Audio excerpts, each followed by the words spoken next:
Now it's Sparage taking the shot, scores! What a move! What a goal! How about that? It handles its way to the net, scores! Oh my goodness! It is game day. What's going on, folks? I am Alex Bastyovanszky, welcoming you back inside our NOJHL studio. I'm here to get you all set before the opening face-off today. Tons to cover, so let's get to it. He'll skate it towards the middle of the ice, come to the near side to Trithewey. Nobody backdoor play. There's the shot, he scored! Jack Darvin! It was a result that was stunning in its one-sidedness. Two teams battling for the 8th and final playoff spot last weekend, with Iroquois Falls crushing Espanola 9-4.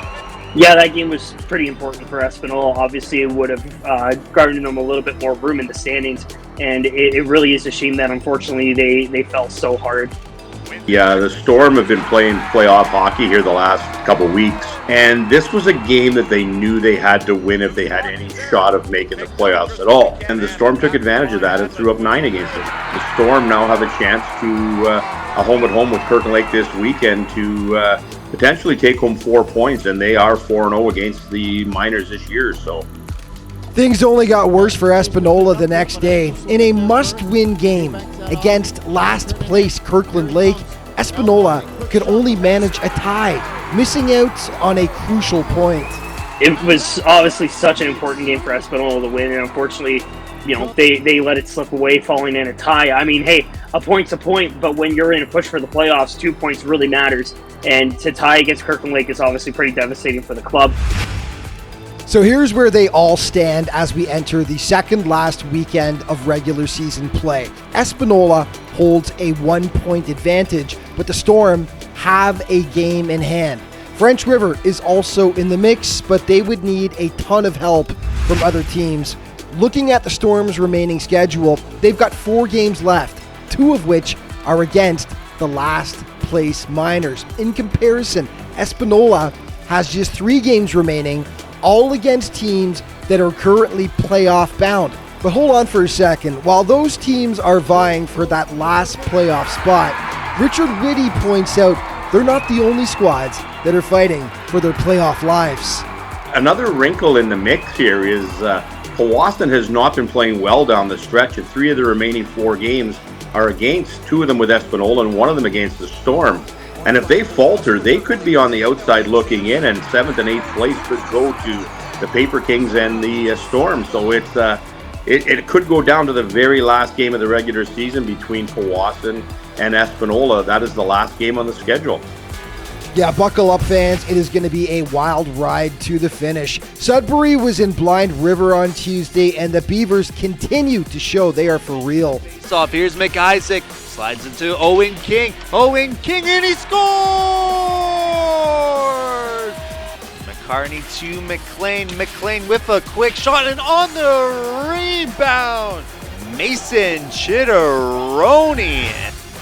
Trying to find Signoretti, and now on the race, Nolan Newton asking for the puck. Nolan Newton with a shot, and somehow squeaks by Dunham Fox. Spencer Horgan now behind the net, and then wrap around his head, and somehow Gibbs ties it up at 3. Owen King finds you at top. Gibson was asking for it, sliding it over to Owen King, and a shot, and he scores!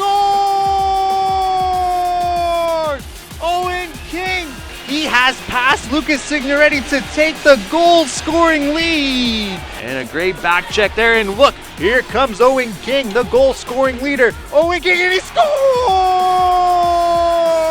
It's a hat trick. It's 3 goals. King would add a 4th as well. Blind River looking so dangerous as the playoffs approach. They knock off Sudbury. French River was in Timmins on Tuesday, and the Rock took care of business.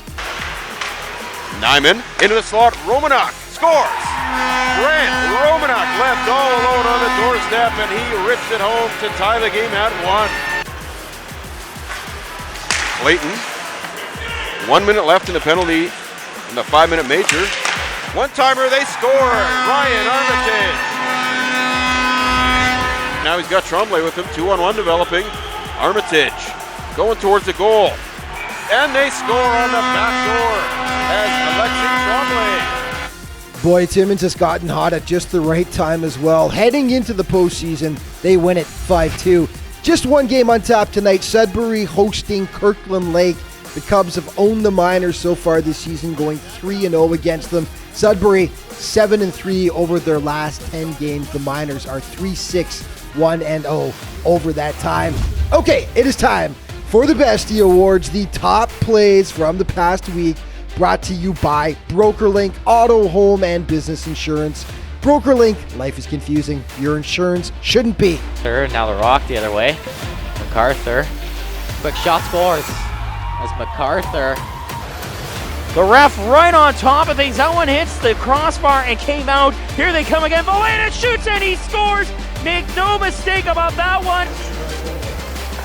Off the draw, another chance, they score! A Bresh. Now here comes Booth short-handed as Aiden Kalin getting back. Booth with a chance and a shot, they score! Gibbs has it along the hash marks. Here's Gibbs. Tush it and he scores!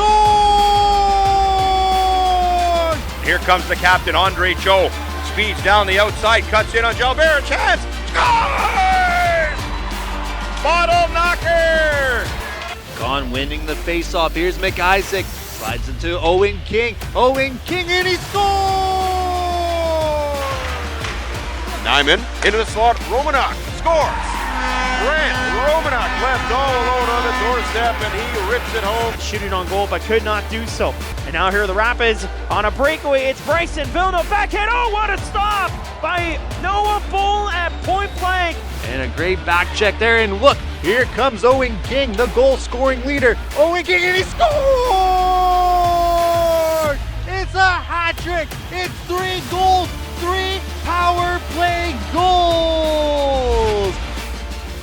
Yeah, and just a reminder that to stay up to date on everything that's going on in the league all throughout the season, be sure to check out the NOJHL's official social media outlets. Thanks so much for watching. It's off to the rink for puck drop now. Enjoy the game.